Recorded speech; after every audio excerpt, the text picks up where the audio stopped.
Weeks before the presidential election, Taiwan's public opinion is settling in favor of the incumbent president. 在这里，我要重申，台湾绝不会接受一国两制。 Tsai polled at low teens 12 months ago. What changed since then?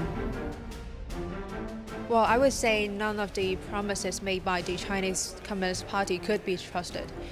Even when, Hong Kong is a very good example. 真的觉得民主不得来不易啊，应该是最近的感觉让我觉得，真的让我们觉得好像岌岌可危。 Do you think the upcoming presidential election in Taiwan will be a referendum on the Chinese Communist Party? I think it will be. I think it'll be a strong referendum.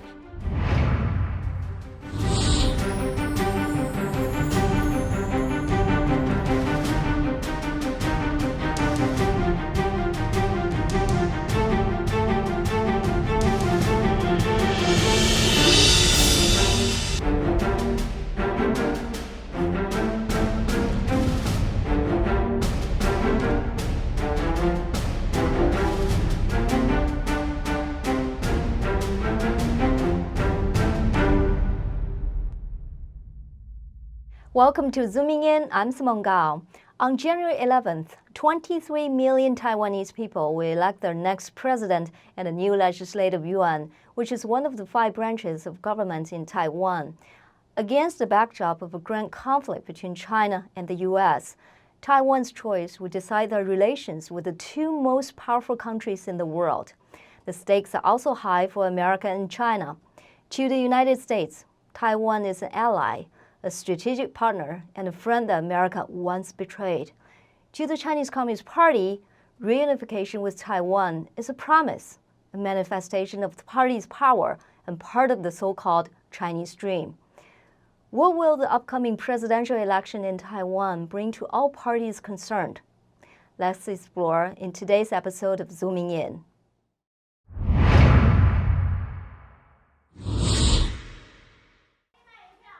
At 8:45 p.m. on November 24th, 2018, while votes were still being counted, the Democratic Progressive Party, DPP's candidate Chen Qimai appeared in his campaign headquarters to concede to his Chinese Nationalist Party, KMT opponent Han Kuo-yu. He was 10,000 votes behindhand, and his hope for victory were dashed. Chen's loss ended the TPP's 20-year reign in Taiwan's second-largest city, Kaohsiung. Kaohsiung was not the only disappointment for the DPP on that day, when over 11,000 local officials are being elected in Taiwan. The DPP lost 7 of the 13 cities and counties it previously held. The 2018 election is largely viewed as a referendum on President Tsai Ing-wen, whose core policies in agriculture, energy, labor law, tourism, and social issues were not well received by the Taiwanese. Tsai resigned as the party chairwoman after the defeat. Han, the newly elected Kaohsiung mayor, on the other hand, was nominated by the KMT as a presidential candidate for 2020. At the time, he had a double-digit lead over Tsai in the polls. On January 2, 2019, 2 months after the big 2018 victory for the KMT, in a national speech about Taiwan, the Chinese Communist Party General Secretary Xi Jinping reiterated China's insistence on the One China policy and a one country, two system solution to Taiwan. 70年来，我们秉持求同存异精神，推动两岸双方在一个中国原则基础上，达成海峡两岸同属一个中国，共同努力谋求国家统一的九二共识，确立了和平统一、一国两制基本方针，进而形成了坚持一国两制和推进祖国统一基本方略。 President Tsai responded immediately with a firm objection. 首先，我必须要郑重地指出，我们始终未接受九二共识。根本的原因就是北京当局所定义的“92共识”，其实就是一个中国，一国两制。在这里，我要重申，台湾绝不会接受一国两制。81% of Taiwan agreed with President Tsai on the one country, two systems issue. 5 months later, major protests against an extradition law broke out in Hong Kong. The law, if enacted, will allow the extradition of people in Hong Kong to mainland China, where they will be subject to arbitrary detention, unfair trials, and torture under China's judicial system. The extradition law is viewed by the people of Hong Kong as a flagrant trampling on one country, two systems. The protests have lasted 6 months and are still ongoing. While the Hong Kong government, under pressure from the CCP, denied the Hong Kongers' 5 demands, police have exerted brutal violence on the demonstrators. Taiwan has been watching closely what's happening in Hong Kong. Mayor Han is also against the one country, two systems, but he supports the 1992 consensus that claims there's only one China. 我们就坚定支持92共识，一中各表，好不好？好。 As to Hong Kong, Han once said he was not clear about the situation in Hong Kong. He also visited the liaison office of the Central People's Government in Hong Kong, a move not popular with the people of Taiwan. Han's party, the Chinese Nationalist Party, KMT, is considered to be pro-Beijing in general. On June 23, 2019, tens of thousands of Taiwanese gathered in rain in front of the presidential compound to protest the so-called red media in Taiwan. 拒绝红色媒体，守护台湾民主。 Red media refers to media that have close ties or are owned by Beijing. 真的觉得民主不得来不易啊，应该是最近的感觉让我觉得，真的让我们觉得好像岌岌可危。希望我的小朋友未来还有自己思考的自由。如果现在不支持的话，以后就没人敢站出来了。假新闻的事情的话，很容易误导社会大众，所以我们一定要抵制这些假新闻，尤其是对岸的那个共产势力新闻。红色政权是要把所有的颜色都消灭，只准红色媒体。如果他所支持的人真的握有中央的权力，我们损失的很可能是我们永远就再也不能没有恐惧的自由。 How has this series of events shifted public opinion in Taiwan? I spoke with Assistant Professor Shen Bo-yang from National Taipei University. The KMT had a huge win in 2018, and President Tsai's approval rating dropped to as low as 10 to 15%. Now things have taken a drastic turn. What happened?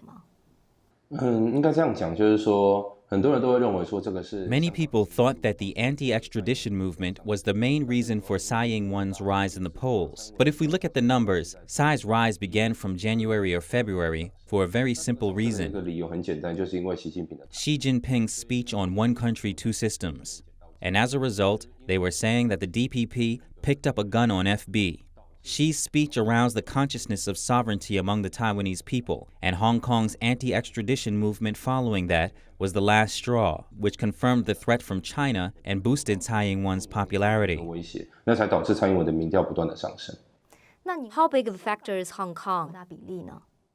香港的因素应该是这样讲，我举个例子。 The Institute of Sociology and Academia Sinica has been conducting a continuous survey on the China factor. 就是说，他们一直以来有这个对于中国因素的这个民调。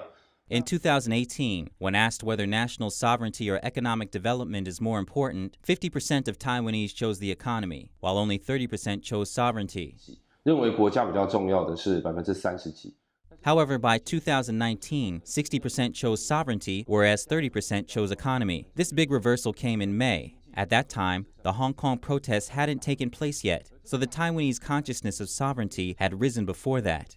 In the first half of the year, the media's extensive coverage of the CCP's usage of the United Front work and information war against Taiwan contributed greatly to the awakening of the Taiwanese people. 这些统战或者资讯战的调查变得越来越多，然后媒体也相继的报道，这个对台湾人的这个意识的觉醒有一个很大的贡献。 After the Hong Kong protests, they were reassured those reports were true. It turns out China really does this. One country, two systems is a scam. So after the outbreak of the Hong Kong protests, the whole nation takes sovereignty much more seriously. 7月以后呢，香港的事件爆发，然后才会导致大家对于这个意识整个升起来。这次2020台湾的 Do you think the 2020 Taiwan election will be a referendum on the Communist Party? 大选它决定性的议题会是台湾人要亲共还是反共，会是这样吗？ I think this is a decisive issue. Coming up, could Beijing's reunification strategy backfire?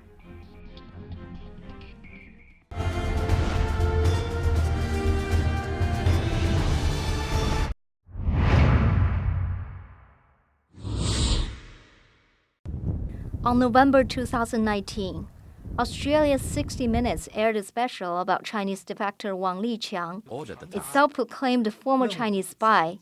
Wang exposed a number of the CCP's operations in Hong Kong and Taiwan, including contributing 20 million RMB to Mayor Han Kuo-yu's presidential bid through entities based in Hong Kong.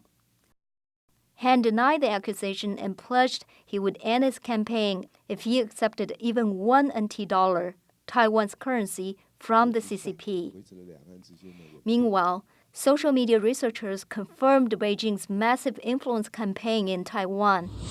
Professor Shen, among others, led investigations that connected the dots between Mayor Han's quick rise in popularity in 2018 and help from Beijing. 2018年的选举是这个 The 2018 election is like this. China's approach is to search extensively for news about Han Kuo-yu, and the way to search is site interference. First, he set up a lot of websites, which contained a lot of fake news about Han Kuo-yu, or the DPP, Democratic Progressive Party. He made it easy for you to see the positive news about Han Kuo-yu or the negative news about the DPP in the first 2 pages of Google search. They won't do this every day. Only when many people search for a particular news item will they do it. For instance, the Kaohsiung mayoral debate. Within 6 hours that evening, they had all China-created content on Google's first 2 pages. So when you searched for Han Kuo-yu, all the results were fake news about the DPP. This is also done on YouTube, where there are about 10 channels that upload a lot of biased fake news in places where Taiwanese would not be able to do this, like Russia or Greece. Through such site interference, YouTube will regard the fake news as recommended news and recommend them to more people, which is almost omnipresent. If you look at the background information on Google last year, which we have made statistics on, at a certain point in time, Taiwan ranked 16th in the world in terms of the number of searches for Han Kuo-yu. That is to say, there are 15 countries in the world searching for more Han Kuo-yu news than Taiwan. This is unbelievable. Another approach, for example, there is a company in Beijing like Wu-Wei Technology, which designed a website at that time and uploaded tens of thousands of articles. Of course, all fake news or controversial information. They will also manipulate the fan pages on Facebook, put the fake news on top of Facebook, and synchronize the operation on both sides so that the fan pages will reach more people. The names of these fan pages were initially set up in a natural way, such as Chinese Chat, then changed to Han Kuo-yu's support group, and this year to Terry Guo's support group to create fake news. The third tactic is asking students or Taiwanese businessmen to drop a large number of fake news from Weibo or WeChat on social platforms like Line or WhatsApp, which has continued to be used this year. The social media maneuvers are new, but it's all just a continuation of a much bigger and older effort by the CCP called reunification, which started back in 1949 when the defeated Jiang Jieshi fled to Taiwan. A military solution to Taiwan has always been on the table. Beijing deploys its most accurate short to medium-range ballistic missiles in coastal provinces and aims them at Taiwan. Since Tsai Ing-wen's presidency started in 2016, China's increased military patrols and live-fire exercises near the island, while leveraging a constant military threat. According to Professor Shen, Beijing also seeks to infiltrate every aspect of Taiwanese society. We divided China's impact on Taiwan into both online and offline. Online are things we just mentioned. Offline is the phenomenon of underground networks. Underground networks target mafia, palace, temple, and village heads. After being penetrated, they will be asked to release false information. 渗透完之后，再请他们去发布相关的一些假讯息或 disinformation. This offline network approach actually began in 1949. It also penetrated very thoroughly. 做到现在算是做很久了哈，那也渗透得很透彻。Nevertheless, the bulk of Beijing's power over Taiwan comes from the economy. Taiwan's economic growth is heavily reliant on exports, of which 40% go to mainland China. Taiwanese companies have moved significant portions of manufacturing to the mainland due to its cheap and abundant labor. Smartphone devices and mechanical equipment are the two major items that Taiwanese businesses manufacture in China. The economy is of paramount importance to Taiwan. In 2008, KMT presidential candidate Ma Ying-jeou had a landslide win thanks to his campaign message of strong cross-strait economic relations that would benefit Taiwan. However, his economic policies did not deliver. Instead, overinvesting in the mainland contributed to the formation of a red supply chain that gutted Taiwan's own manufacturing, much like what happened in the US. President Tsai, however, had a different vision. She proposed a new southbound policy that aims to strengthen Taiwan's economic relations with the emerging markets in Southeast Asia in order to decrease its over-reliance on China's market. The policy had not yielded impressive results, but is certainly catching on a unique timing that might present Taiwan with a historic opportunity. Coming up, is the US-China trade war a historic opportunity for Taiwan?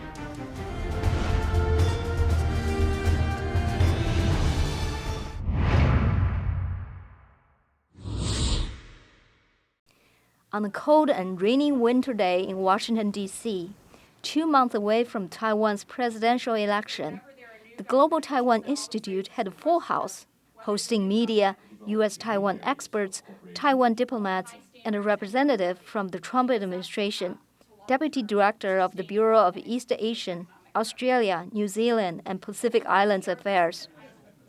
The theme of this event is the strategic challenges China has brought to the interest of the U.S. and Taiwan in this region.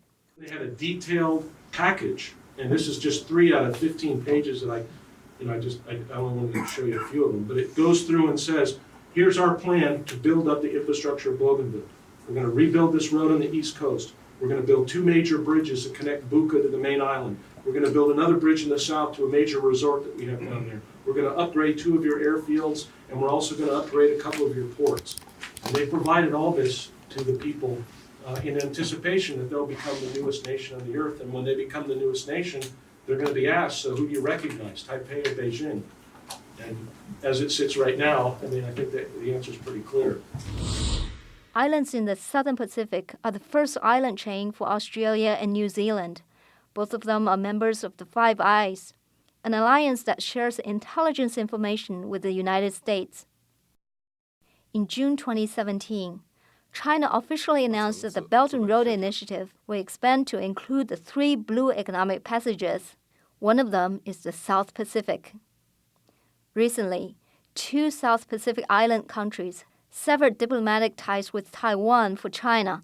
The U.S. government leaves no ambiguity as to who they stand with. The U.S. has always emphasized how much Taiwan contributes to its diplomatic partners, its neighbors, and to the international community. And we see Taiwan as a reliable partner and a responsible stakeholder. Taiwan and its vibrant democracy are a force for good in the Pacific and in the world. And that's why we firmly support Taiwan's relationships with Pacific Island nations. This is a diplomatic anomaly for one country that doesn't recognize, in fact, de-recognize another country, to go around encouraging its friends and allies to continue to recognize the country that the U.S. just de-recognized. This really underscores the incredible change in America's strategic outlook toward the Pacific and toward Taiwan that has only taken place in the last 2 years. In the last 2 years, the U.S.-China trade war has brought a major change to the relations of the 2 countries. Moreover, The great US-China conflict sets the backdrop for most geopolitical operations today. Stephen Yates was the Deputy National Security Advisor to Vice President Dick Cheney from 2001 to 2005. He spent many years in Taiwan. He told me, right now is a historic opportunity for Taiwan. I think Taiwan has never been really being able to have like a standalone relationship with the United States. It's always caught in the relationship between China and the US. So against the backdrop of this grand conflict between the US and China, the trade war and everything, how has that brought to Taiwan? And what's your suggestion to the Taiwanese government? I think we're on the front end of a conversation with Taiwan, but also with many, many others, to not think of this as a binary choice. Really, there's one force, the CCP, that's trying to impose an unfair and unjust approach on all of us. And it's not really the United States versus China, it's China versus everyone else that wants a more normal, free pattern of trade and investment and dealings between nations.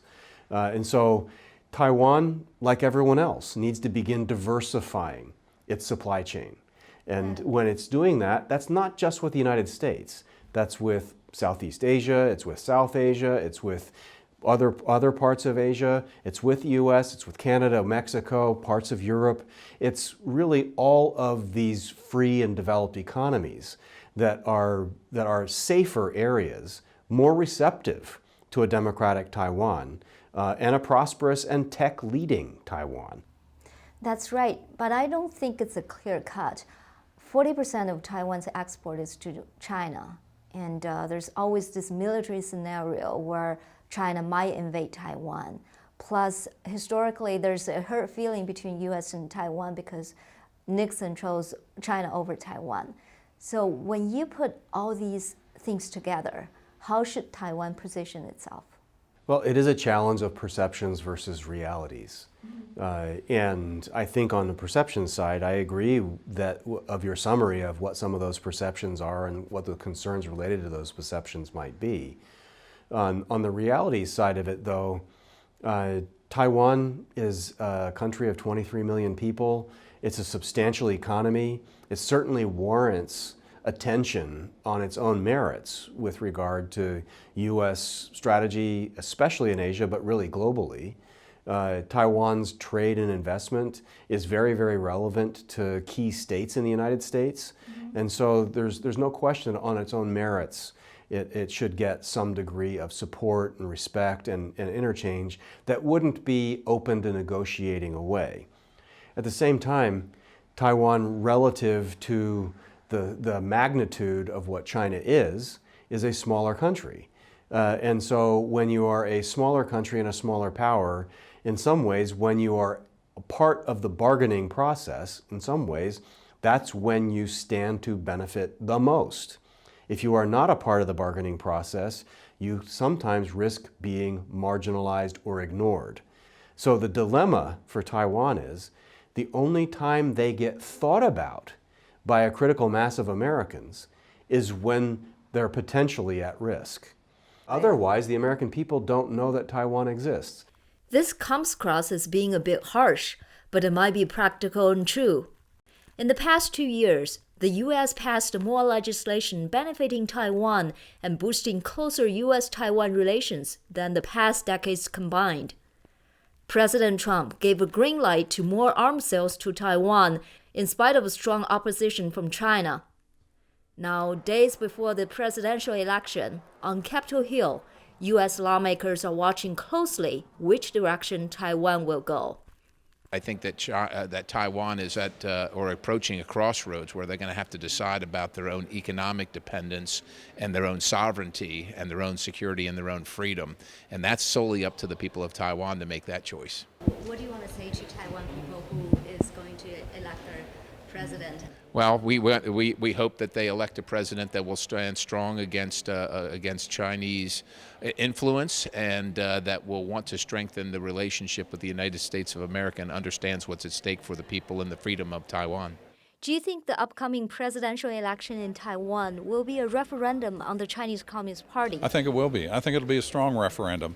And again, I hope that signal of what Hong Kong did with those many seats going to the pro-Hong Kongers and what hopefully will happen in Taiwan, that's a signal that people are saying we are not going to accept your authoritarian rule, period.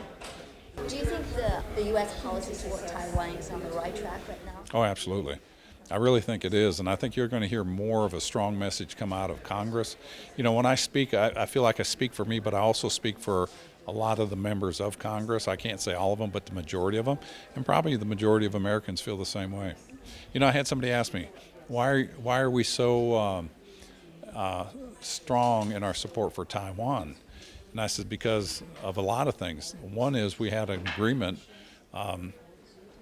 back from the 60s saying that we would protect them and sell them military equipment to defend themselves, or actually the 70s.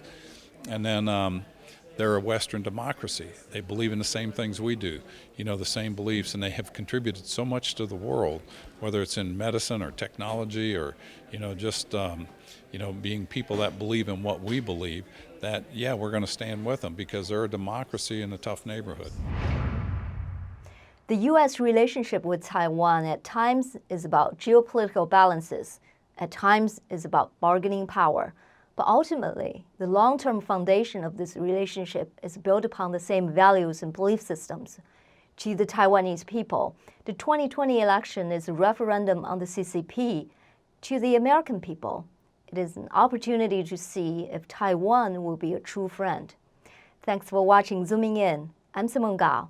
See you next time.